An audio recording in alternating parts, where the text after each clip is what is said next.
Duo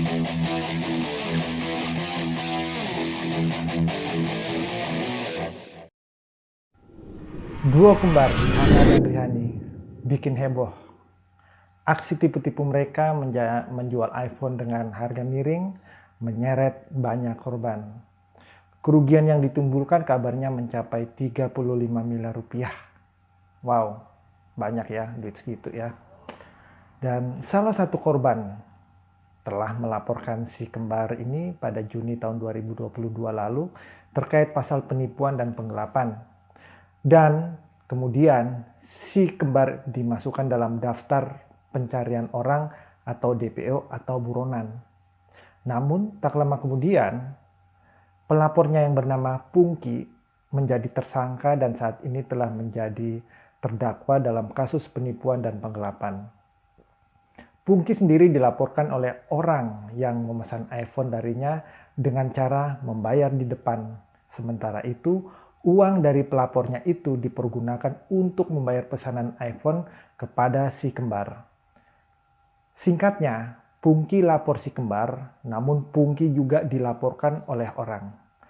Pungki melaporkan si kembar karena Pungki merasa telah ditipu dan uangnya digelapkan. Jadi Pungki adalah korban dari si kembar. Sedangkan pelapor Pungki melaporkan Pungki karena Pungki dianggap telah menipu dan menggelapkan uangnya. Pelapor ini adalah korbannya Pungki. Jadi korbannya Pungki ini sebenarnya juga adalah korban tidak langsung dari si kembar.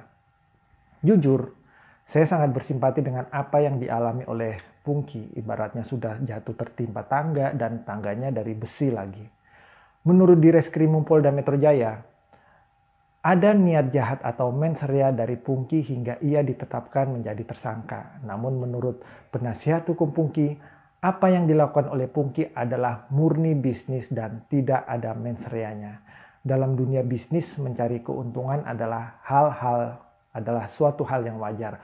Oleh karena itu, penasihat hukum Pungki menyampaikan bahwa persoalan ada mens rea biarlah pengadilan nanti yang menentukan. Dalam kasus pelaporan terhadap si kembar, kesan yang saya lihat adalah proses penanganannya tidak sepenuh hati. Parameternya adalah walau masuk dalam status DPO, si kembar ini tidak ditangkap-tangkap juga. Menurut saya, apa sih susahnya menangkap dua wanita kembar yang berseliweran dengan bebasnya di wilayah hukum Polda Metro Jaya? Mereka ini bukan penjahat yang mempunyai ilmu tingkat tinggi untuk menyembunyikan diri mereka. Seperti seseorang yang bernama Harun Masiku yang bersembunyi entah di mana. Dari isu yang beredar bahwasanya sebenarnya diduga ada oknum perwira kepolisian yang melindungi si kembar di tempat persembunyiannya. Apakah faktor inilah yang menjadi penghalang si kembar tidak ditangkap? Walau alam. Padahal untuk memantau dan menangkap si kembar dari tempat persembunyiannya sebenarnya bukan perkara yang sulit buat polisi karena mereka punya pengalaman, mereka punya alat pelacak yang super canggih yang bisa menangkap penjahat selicin apapun, termasuk si kembar. Harusnya si kembar sudah bisa ditangkap jauh-jauh hari sebelumnya, bukan ditangkap 1 tahun setelah adanya pelaporan. Gara-gara hal inilah yang akhirnya menjerat polisi dalam kasus Rihana-Rihani. Kok bisa ya Pak Polisi?